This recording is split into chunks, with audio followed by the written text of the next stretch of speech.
સ્વાગત છે તમારું અમારી ચેનલમાં જે તારીખ 16 માર્ચ અને સાંજના તાજા હવામાન સમાચાર જોઈએ તો લેટેસ્ટ અપડેટ મુજબ માવઠાની તીવ્રતામાં વધારો થયો કે ઘટાડો થયો, ખેડૂત માટે કેવા સમાચાર છે તે જાણવા માટે વિડીયો પૂરો જોવા વિનંતી. જોઈ શકો છો મિત્રો, હાલની લેટેસ્ટ અપડેટ મુજબ 18 તારીખથી છે એ માવઠાની અસર શરૂ થવાની છે.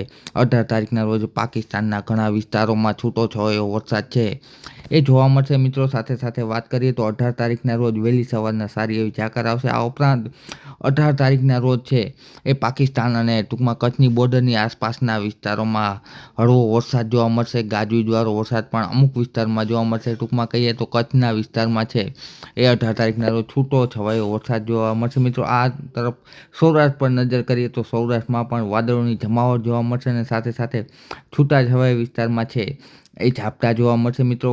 18 તારીખની વાત કરીએ તો 18 તારીખના રોજ માવઠાની તીવ્રતામાં અને વાદળમાં થોડો ઘટાડો થયો છે. હાલની લેટેસ્ટ અપડેટ મુજબ સારા સમાચાર ગણાવી શકાય, પરંતુ કચ્છના વિસ્તારોમાં છે એ માવઠાની તીવ્રતા હજુ પણ વધારે જોવા મળશે.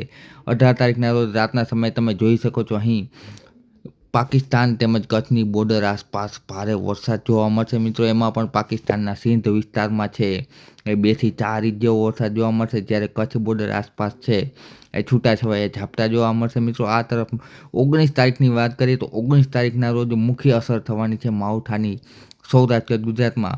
19 તારીખની વાત કરીએ 9 વાગ્યાના સમાચારની તો વહેલી સવારના 9 વાગ્યાના તાજા હવામાન સમાચાર મુજબ જોઈએ તો ખાસ કરીને કચ્છના વિસ્તારમાં 19 તારીખના રોજ પણ સારા એવા ઝાપટા છે એ છૂટાછવાયા વિસ્તારમાં જોવા મળશે.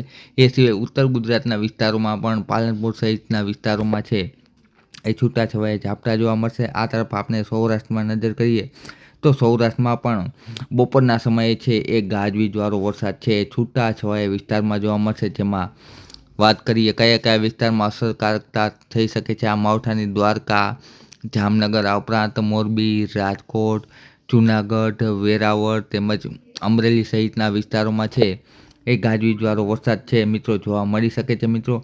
અને આ તરફ નજર કરીએ હાલની લેટેસ્ટ હવામાન ચાર્ટની તો માવઠાની તીવ્રતામાં થોડો ઘટાડો થયો છે મિત્રો, પરંતુ હજુ પણ કચ્છ તેમજ પશ્ચિમ સૌરાષ્ટ્રના વિસ્તારોને ખાસ એલર્ટ રહેવાની જરૂર છે, કારણ કે આ વિસ્તારોમાં છે એ વધુ ઝાપટા પડી શકે છે. અન્ય વિસ્તારની સરખામણીમાં છૂટાછવાયા ઝાપટા છે એ કચ્છ અને પશ્ચિમ સૌરાષ્ટ્રના વિસ્તારમાં વધુ જોવા મળી શકે છે મિત્રો.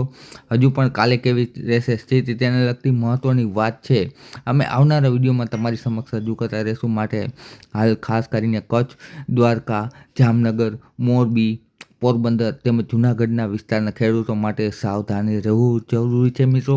માવઠાની અસર થવાની છે તમારા વિસ્તારમાં, છૂટાછવાયા વિસ્તારમાં. વિડીયો જોવા બદલ ખૂબ ખૂબ આભાર.